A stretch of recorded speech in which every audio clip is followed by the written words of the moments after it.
Hello, and welcome to Get Sleepy, where we listen, we relax, and we get sleepy. I'm your host, Thomas. Thanks so much for tuning in.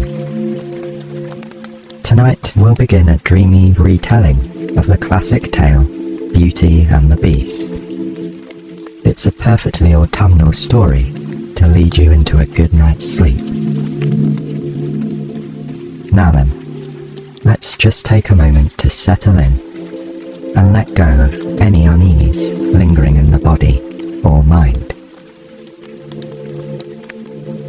Make sure you're comfortable, and as you ease into stillness, just allow your breathing to draw out a little longer, particularly on the exhale. Focus your attention as much as you can on your breathing. Let the slow, steady rhythm of the airflow become a mindful and soothing experience. When I speak to you here, prior to each story, I try to say the things that I know I would want to hear if I were falling asleep to this show. I've found the process of getting to sleep in particular rather difficult throughout much of my life. I still have bad patches nowadays, but I've gradually learned to remain calm and not let it stress me out on those difficult nights. Yes, it can make the next day a fair bit more challenging, but getting worked up about it only brings more wakefulness. So remember, while you listen along tonight, you can use your breath to help pacify any stress, tension, or worry. It's a simple yet effective way to calm the nervous system and guide you into a beautiful night's sleep. And that's especially true when you combine those deep breaths with a dreamy bedtime story like this one. It's a tale as old as time. So, without further ado, let's drift into the fairy tale world of Beauty and the Beast.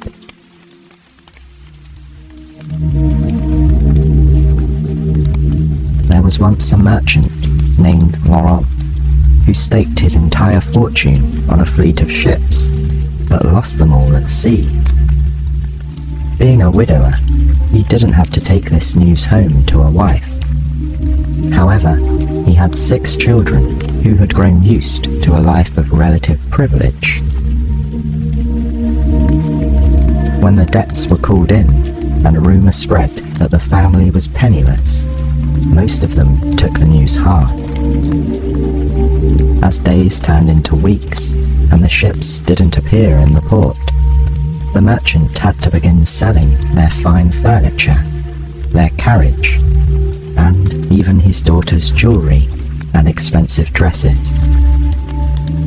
They had to give up their richly appointed house and move to a cottage on the outskirts of town.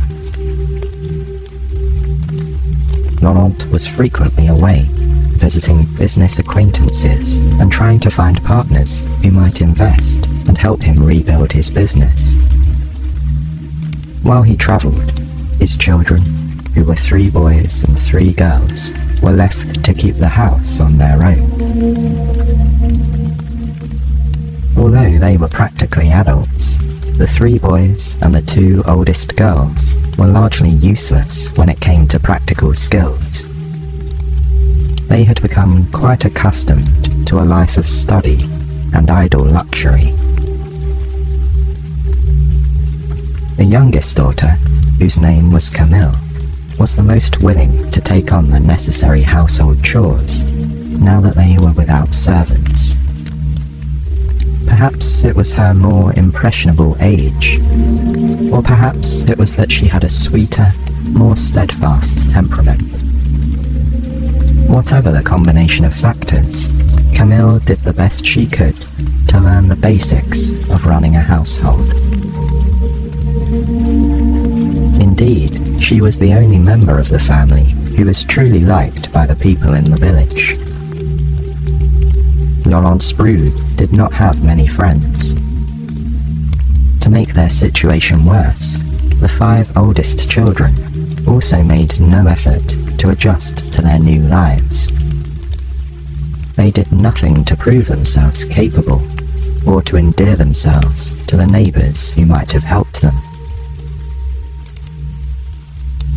Camille, however, sought advice from the villagers about unfamiliar skills such as baking, sewing, gardening, and keeping chickens.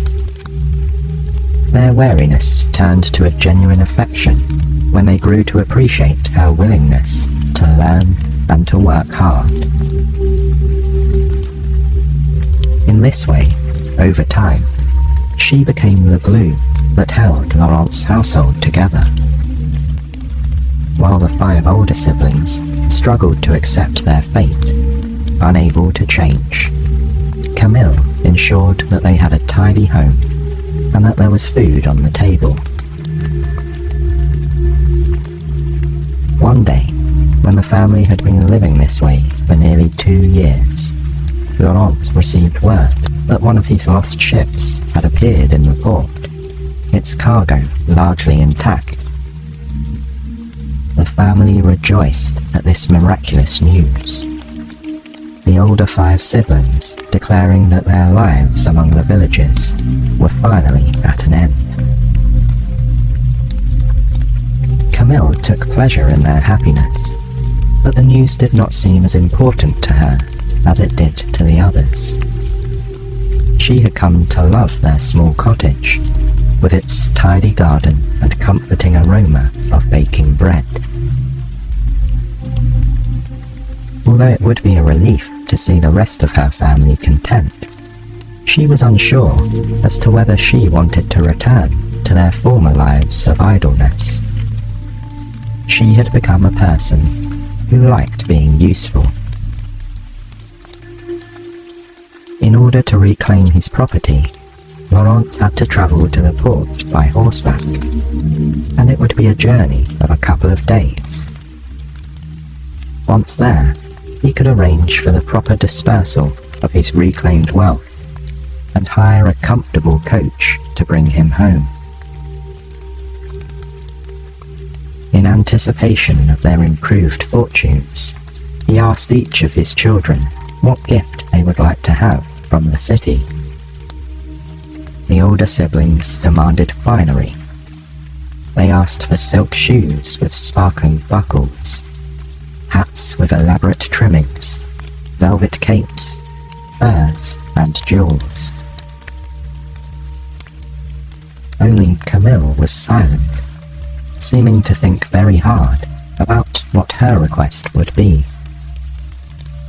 When her father turned to her and told her to speak up, she hesitated briefly. "In truth, father, I have always dreamed of seeing a rose," she said. "They do not grow in this part of the country, and they are so exotic and expensive. If you could bring me a single rose in any color, that would be lovely." He chuckled at the strange whims of his youngest, but he readily agreed. Privately, he thought he would also bring her a necklace or some sort of bauble to go with the flower. The weather was fine on the morning of his departure. Camille took care to pack his saddlebag with provisions for his journey, and she wished him farewell with a somewhat tearful smile. The others were more cavalier. They were used to their father's travels. They cared only for the gifts they could now expect upon his return. As he rode away down the sun-dappled forest path, Camille alone waited in front of the cottage until he disappeared. She had a strange fear